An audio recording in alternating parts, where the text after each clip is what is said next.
Good morning, everybody. My name is Villanueva, and I'm looking so forward to working with all of you. El Paso is my hometown. I was born and raised here, but as a youth, I had the experience and the blessing of being able to live in the Middle East and in Madison, Alabama, where I felt the sting of discrimination, what it felt like to be the minority in a room.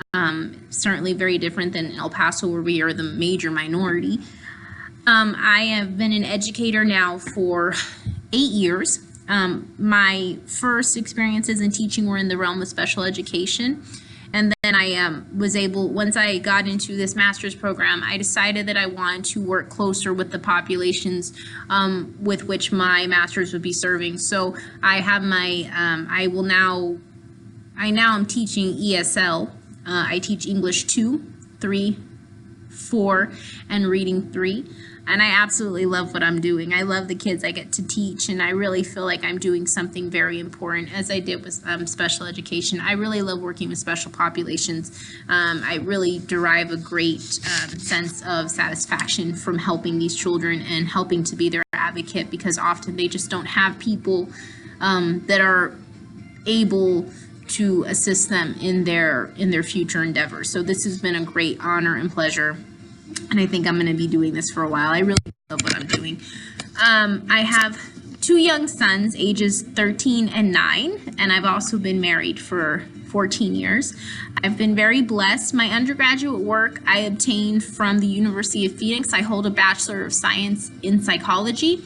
I feel very excited. I will be graduating this year in 2020, June of 2020, with my master's in bilingual curriculum instruction. And then I plan on obtaining a second master's in linguistics, in speech pathology. So I'm looking forward to it. I'm very ambitious. I can't wait. I love learning. I love education. So it'll be a pleasure. I'm looking forward to working with all of you. My wonderings will be on the next slide, so please proceed to the next slide to hear my wonderings about dual language education.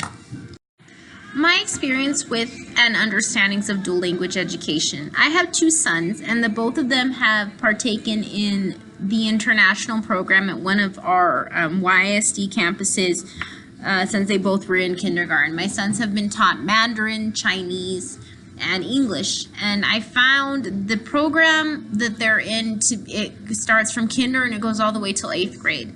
I feel very blessed that my sons have had the opportunity. I noticed a lot of maturity from them.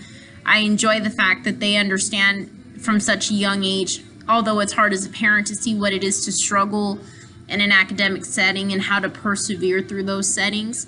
I'm very pleased and delighted.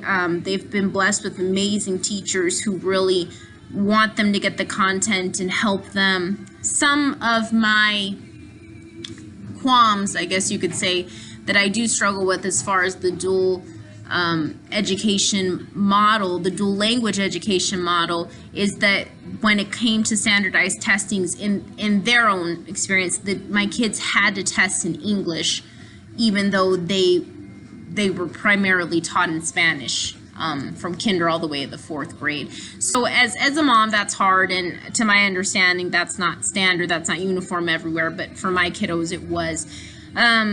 Some wondering statements or some things that I'm always curious about with dual language education is just the demands that are set on dual language teachers and dual language children, or children that speak any language other than English, just kind of like the rigor that's placed on them in the absence of data that proves that rigor is substantiated. I just feel like it is